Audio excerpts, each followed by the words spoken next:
Kottayam medical college ആശുപത്രിയിൽ കെട്ടിട ഭാഗമിടിഞ്ഞുണ്ടായ അപകടത്തിൽ മരിച്ച ബിന്ദുവിന്റെ കുടുംബത്തിന് സർക്കാർ നവീകരിച്ചു നൽകിയ വീടിന്റെ താക്കോൽദാന കർമ്മം നടന്നു.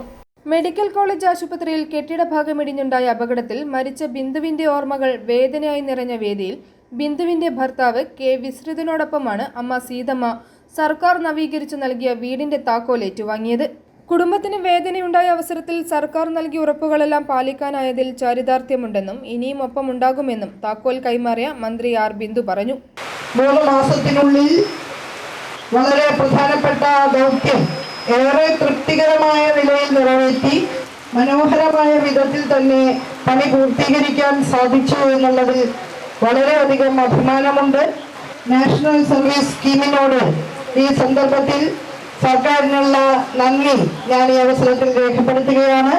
പ്രത്യേകിച്ച് മഹാത്മാഗാന്ധി സർവകലാശാലയിലെ NSS യൂണിറ്റ് വളരെ നല്ല നിലയിൽ ഉത്തരവാദിത്തപൂർവമാണ് അവരുടെ കടമ നിർവഹിച്ചത്.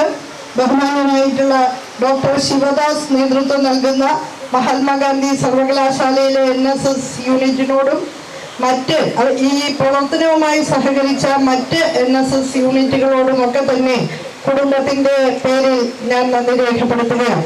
ബിന്ദുവിന്റെ മകൻ നവനീതിന് തിരുവിതാംകൂർ ദേവസ്വം ബോർഡിൽ അസിസ്റ്റന്റ് എഞ്ചിനീയർ തസ്തികയിൽ ജോലി നൽകുന്നതിന് നടപടികൾ പൂർത്തിയായതായി ചടങ്ങിൽ അധ്യക്ഷത വഹിച്ച മന്ത്രി VN വാസവൻ പറഞ്ഞു. വിഷയം ചർച്ച ചെയ്തു. 10 ലക്ഷം രൂപ കൊടുക്കാൻ തീരുമാനിച്ചു. അതിനു മുമ്പ് തന്നെ സംസ്കാര ചടങ്ങ് ഞങ്ങൾ 50,000 രൂപ കൊടുത്തിരുന്നു. അങ്ങനെ 10 ലക്ഷം രൂപ ക്യാഷായിട്ട് ഞങ്ങൾ ഈ വീട്ടിൽ പറഞ്ഞതനുസരിച്ച് സമയപരിധിക്കുള്ളിൽ തന്നെ ആ പണം നിങ്ങൾ നേരിട്ടെത്തിച്ചു എന്ന കാര്യവും നിങ്ങളെ അറിയിക്കുക. 3ാമത്തെ കാര്യമായിരുന്നു വീട് നിർമ്മിച്ചു കൊടുക്കും എന്ന കാര്യം പറഞ്ഞത്. സംസ്ഥാനത്തിന്റെ ഉന്നത വിദ്യാഭ്യാസ വകുപ്പ് മന്ത്രി തന്നെ ആ വിഷയത്തിൽ NSS സ്കീമുമായി ബന്ധപ്പെടുത്തി വീട് നിർമ്മിച്ചു കൊടുക്കുമെന്ന് പറഞ്ഞു. ആ വാക്കാണ് ഇപ്പോൾ ഇത് 12 ലക്ഷം രൂപ മുടക്കി അത് ആ വാക്കും പാലിച്ച് ഇപ്പോൾ ഇവിടെ വെച്ച് താക്കോൽ കൈമാറുന്നു എന്ന കാര്യം നിങ്ങൾ അറിയിക്കുക. ഒക്ടോബർ 3-ന് നിയമന ഉത്തരവ് വീട്ടിലെത്തിച്ചു നൽകും.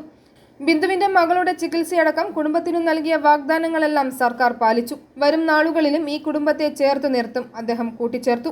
CK ആശ MLA മുഖ്യാതിഥിയായിരുന്നു. തലയോലപ്പറമ്പ് ഗ്രാമപഞ്ചായത്ത് പ്രസിഡന്റ് ഷിജി വിൻസെന്റ്, ഗ്രാമപഞ്ചായത്ത് അംഗം ഡൊമിനിക് ചെറിയാൻ, സാഹിത്യ പ്രവർത്തക സഹകരണ സംഘം president PK Harikumar, national service scheme സംസ്ഥാന officer doctor D Devapriya, MG സർവകലാശാല NSS programme coordinator doctor EN Sivadas, ജില്ലാ coordinator doctor Wilson C Thomas, ഭവന നവീകരണ കമ്മിറ്റി കോർഡിനേറ്റർ CM കുസുമൻ എന്നിവർ പങ്കെടുത്തു. i4 news, Ettumanoor.